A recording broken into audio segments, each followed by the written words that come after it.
नमस्कार मित्रांनो, लपन डाव या मालिकेमध्ये आजच्या म्हणजे 20 जानेवारीच्या एपिसोडमध्ये जबरदस्त असा ट्विस्ट आलाय. कान्हाचं खरं नाव, त्याची खरी ओळख आता सखी आणि सरकार समोर आली आहे. कान्हाच्या आजीने त्याला म्हटलं असतं की पूजेत बसू नको, तरी सुद्धा कान्हा सखी सोबत पूजेला जातो आणि त्याच मंदिरात तिथे कान्हाची आजी त्याला कबीर म्हणून हाक मारते आणि तिथेच आता सखी आणि सरकार कान्हाला जाब विचारतात. त्याचबरोबर मित्रांनो, आपल्या कान्हाने परशूला चांगलीच अद्दल घडवली आहे आणि संजयला सरकारच्या तावडीतून सोडवलंय. तर बघूया मित्रांनो, आजचा एपिसोड खूप भारी आहे. शेवटपर्यंत नक्की पहा आणि आपल्या सिरियल अपडेट साठी सबस्क्राईब करा, म्हणजे तुम्हाला मालिकेचे लेटेस्ट एपिसोड रिव्ह्यू वेळेवर मिळतील. तर मित्रांनो, आजचा भाग सुरू होतो. काल तर आपण बघितलंच की कान्हा या परशूचा पाठलाग करत एकदम हुशारीने त्याच्या मागे जातो आणि संजयपर्यंत तो तिथे पोहोचतो, जिथे गोडाऊन मध्ये सरकार आणि या परशूने संजयला डांबून ठेवलं असतं. तिथे जाऊन आपला कान्हा पोहोचतो आणि तिथे गेल्यावर परशूला समजतं की तिथे तर कोणीच नाहीये, सगळी परशूची गुंड ही गायब आहे. त्यानंतर हा परशू संजयला म्हणतो, कशाला तू आम्हाला अडकवतोयस? अरे तू सरळ तुझ्या मालकाचं नाव आम्हाला सांगितलं असतंस ना, तर इतका गोंधळ झालाच नसता. तर हे ऐकून संजय परशूच्या तोंडावर जोराजोराने हसू लागतो. तितक्यात आता पावलांचा आवाज येतो, कोणाच्या तरी चालण्याचा आवाज येतो आणि संजय ओळखून घेतो की कबीर, त्याचा मालक, आपला कान्हा आलाय म्हणून. आणि परशू खूप घाबरतो, कारण तिथे गुंड सुद्धा नसतात त्याच्या मदतीला. आणि परशू म्हणतो, ए कोण आहे तिथे? आणि त्यानंतर घाबरतच आता परशू त्याच्या गुंडांना गोडाऊन मधूनच फोन करतो आणि म्हणतो, हरामखोर हो, कुठं गायब झाला तुम्ही? तुम्ही पटकन गोडाऊन वरती यायचंय, इथे काहीतरी गोंधळ झालाय, असं म्हणत परशू फोन ठेवून देतो आणि संजय कंटिन्यू आता परशूवर हसू लागतो. त्यानंतर परत असं चालण्याचा आवाज येतो आणि परशू इकडे तिकडे सगळीकडे बघू लागतो आणि म्हणतो, ए कोण आहे तिथे? बाहेर ये. तसा तो घाबरतच म्हणत असतो सगळं. आणि त्यानंतर परत कोण आहे असं करत असतो परशू. तर संजय म्हणतो, साहेब. तर साहेब ऐकूनच परशू आणखीच घाबरू लागतो. त्याची अवस्था बघून आता संजय परशूला त्याच्यावर ओरडतो परशूवर आणि म्हणतो, तुम्ही मालकाचं नाव विचारत होतात ना, तर तो मालक नाही, मसीहा आहे, मसीहा.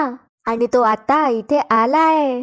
त्यानंतर आता कान्हाची सावली परशूला दिसते आणि आता हे शब्द ऐकून संजयचे परशू आणखीच घाबरू लागतो. इतका घाबरतो तो.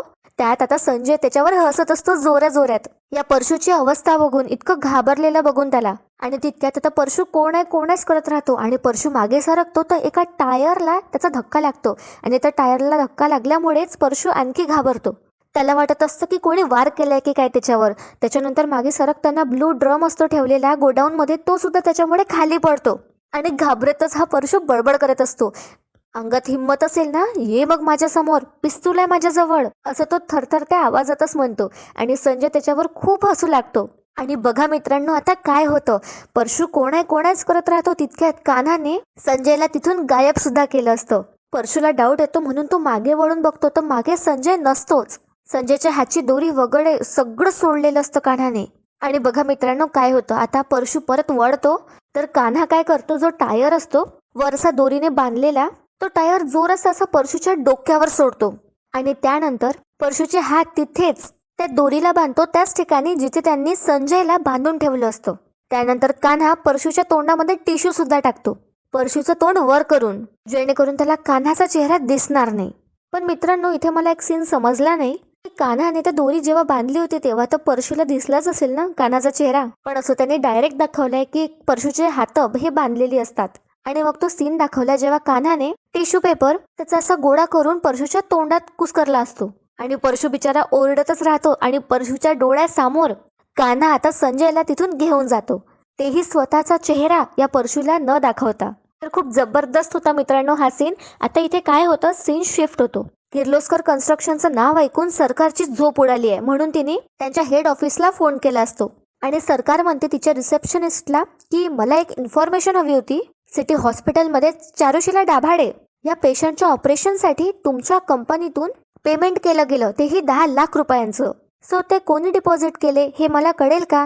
तर ती रिसेप्शनिस्ट म्हणते सरकारला फोनवरच की सॉरी मॅम, आम्ही ही इन्फॉर्मेशन नाही देऊ शकत. आणि तुम्हाला का हवे आहेत हे डिटेल्स? तर सरकार म्हणते ती खोटं सांगते की मी त्यांची रिलेटिव्ह आहे आणि त्यामुळे मला हे पैसे परत करायचे. म्हणून विचारते मी. तर आता त्यावर ही रिसेप्शनिस्ट म्हणते, सॉरी मॅम, एक्स्ट्रीमली सॉरी, पण आमच्या कंपनी पॉलिसीमध्ये अशी इन्फॉर्मेशन देणं पॉसिबल नाहीये. तर सरकार म्हणते, अरे पण मी चांगल्या हेतूने विचारतीये ना, तर तुम्हाला त्यात काय प्रॉब्लेम आहे? तर ही रिसेप्शनिस्ट म्हणते, सॉरी, मी इन्फॉर्मेशन नाही देऊ शकत आणि तसाही ऑफिस टाइम संपलेला आहे, सो तुम्ही उद्या कॉल करा. आणि ही रिसेप्शनिस्ट सरकारच्या तोंडावरच फोन ठेवून देते.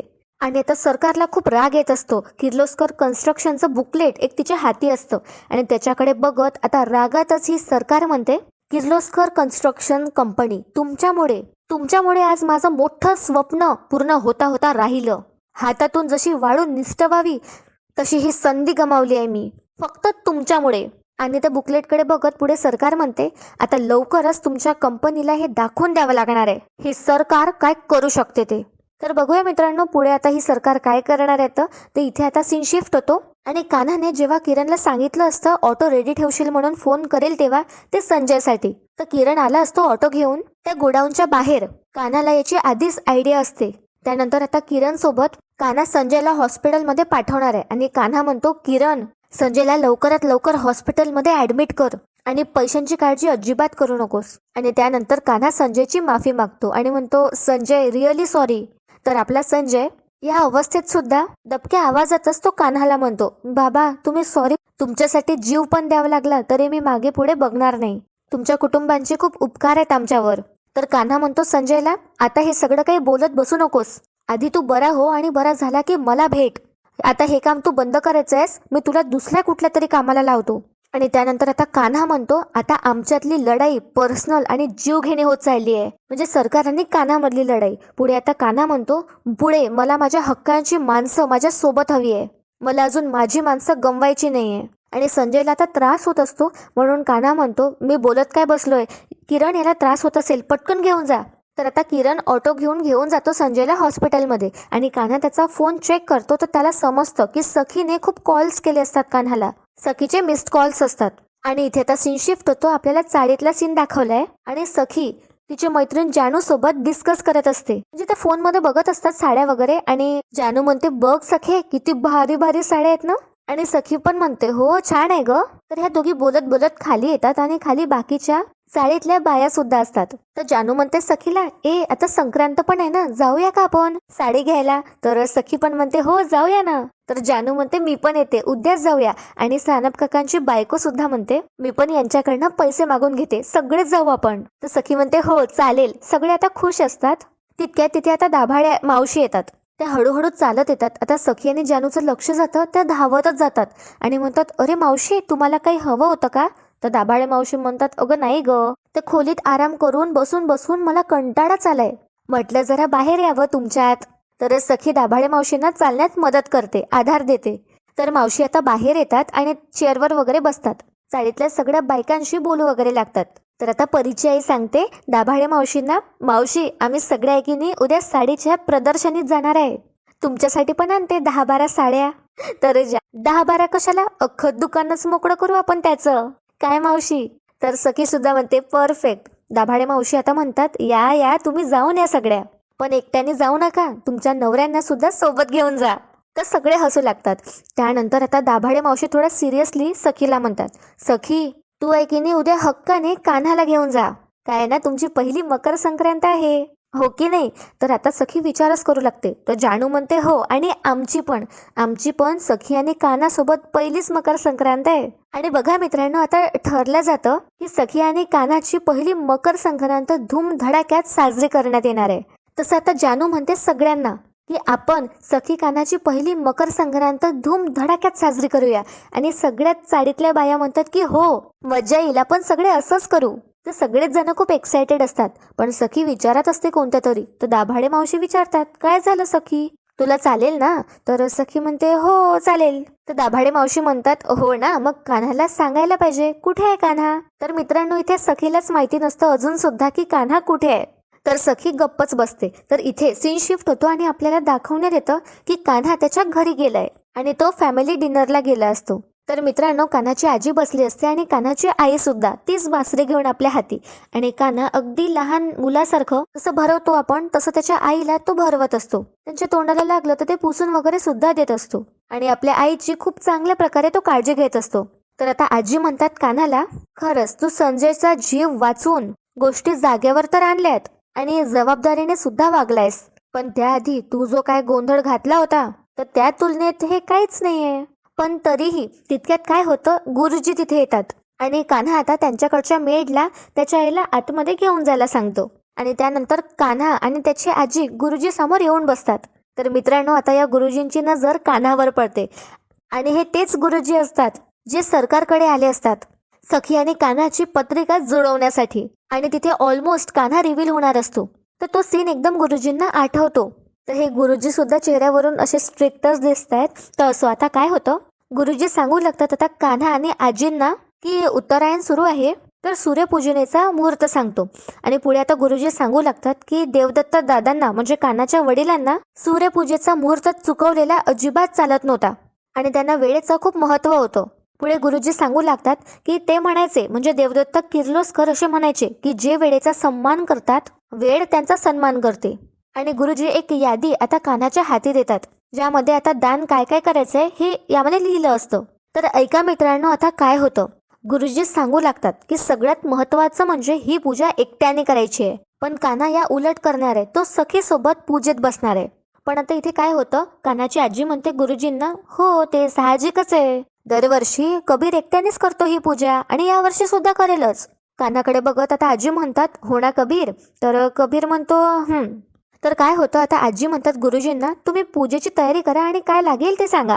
तर आता गुरुजी काय म्हणतात, ते असं म्हणतात की माझ्या मनात एक प्रश्न येतोय. आणि कान्हाकडे बघत गुरुजी म्हणतात, जो तुम्हाला सुद्धा माहिती आहे, तर तुम्हाला मी सरळ विचारतोच.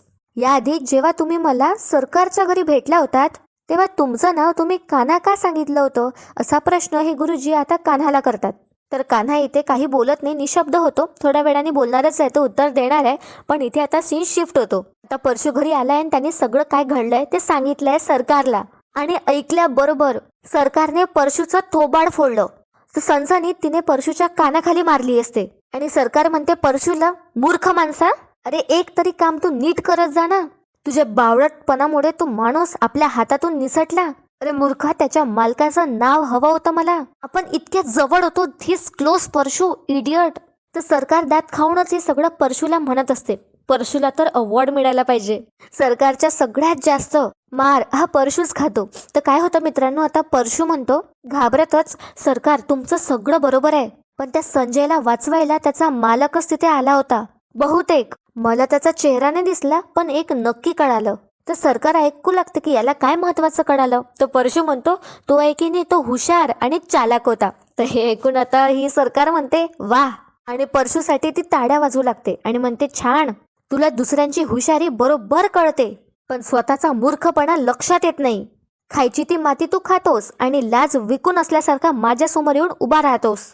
काय रे परशू, तुला काय वाटतं? तुला तर हेच वाटत असणार की काय ही सरकार एकट्यात आपल्याला 2-4 शिव्या देणार आणि बस गप्प बसेल. आणि बघा मित्रांनो, आता ही सरकार काय करणार आहे, ही परशूला म्हणते तुझ्या मनात भीती असायला हवी आणि त्यासाठी तुला शिक्षा होणार आहे. आणि बघा मित्रांनो, परशूची शिक्षा काय असते ऐका. तर ही सरकार परशूला म्हणते, आजपासून नाही आत्ताच पासून तू जेवायला डायनिंगवर नाही तर खाली बसणार. सण असो, समारंभ असो, घरी पाहुणे आले असो, काही का असो ना, तू खाली बसणार, तुझी जागा खाली असणार आहे. तर काहीतरी बोलण्याचा हा प्रयत्न करतो परशू. सरकार असं म्हणतो, तर ही मनस्विनी म्हणजे सरकार म्हणते आउट. आणि सरकार बोट दाखवून परशूला तिच्या खोलीतून हाकलून देते. आणि परशू निघून गेल्यावर सरकार स्वतःला म्हणते, हा जो कोणी चालाक हुशार माणूस आहे त्याला आता मीच शोधून काढणार. बघूया काय होणार आहे पुढे. तर इथे आता सीन शिफ्ट होतो आणि कान्हा म्हणतो गुरुजींना, काय ना, प्रत्येक प्रश्नाचं उत्तर आपल्याला मिळायलाच हवं असं नसतं, तर काही गोष्टी तशाच असलेल्या बऱ्या. तर कान्हा गुरुजींना काहीच सांगत नाही आणि हात जोडून जायला सांगतो. पण कान्हाची आजी काहीतरी विचारच करत असतात. तर कान्हा विचारतो, मा काय झालंय? तर आजींच्या मनात घालमेल सुरू असते आणि त्यांना काळजी वाटू लागते कबीरची, म्हणजे आपल्या कान्हाची. त्या म्हणतात कान्हाला, सरकारच्या घरी जेव्हा तुला गुरुजींनी बघितलं तेव्हा तर तू आपली ओळख सावरून घेतलीस, पण संकट दारापर्यंत आलं होतं, हा कसला इशारा आहे तुला कळतंय का? कान्हा म्हणतो, कसला? तर आता आजी म्हणतात कान्हाला, अरे आपण तुझी ओळख कितीही लपवण्याचा प्रयत्न केला ना, तरी कधी ना कधी कुठल्या ना कुठल्या रूपात ती लोकांसमोर येऊ शकते. तर कान्हा म्हणतो हो, पण मी उद्या जास्त अलर्ट असेल, दॅट्स इट. तर कान्हाची आजी स्पष्ट नकार देतात आणि म्हणतात नाही. आजचा प्रसंग पाहता मला असं वाटतंय की या वर्षी तू सूर्यपूजेला बसणार नाहीये. कान्हा म्हणतो मा, तुम्ही हे काय बोलताय? तर आजी म्हणतात अरे, पूजेला बसणं तुझं धोक्याचं आहे. त्या मंदिरात, त्या देवळात शेकडो लोक येतील, तर तू कोणाकोणापासून लपून राहणार आहेस? पण कान्हा म्हणतो हो, पण आपल्याला जास्त काळजी घेता येईल ना. तर कान्हाची आजी थेट आता बोट दाखवत कान्हाला म्हणतात मी विचारत नाहीये, तुला सांगतीये. आणि आपण आखलेला डाव तुला जर विस्कटायचा असेल तर मी काय सांगणार? तुला काय योग्य वाटेल ते तू बघ आणि कर, असं म्हणत आता चिडतच कान्हाची आजी तिथून निघून जातात. आणि कान्हाच्या आजींची शंका खरी ठरते आणि सखी आणि सरकार समोर कान्हाचं खरं नाव आणि खरी ओळख येणार आहे. तर बघूया मित्रांनो, आता इथे काय होतं. आजी तर चिडत निघून जातात, पण कान्हा म्हणतो माझ्या वडिलांनी सुरू केलेली ही परंपरा इतकी वर्ष झाले अखंडपणे सुरू आहे. इथून पुढे पण अशीच सुरू राहणार. फक्त या वेळेला मी एकटाच पूजेला नाही बसणार, तर माझी बायको सखी सुद्धा या पूजेला बसणार.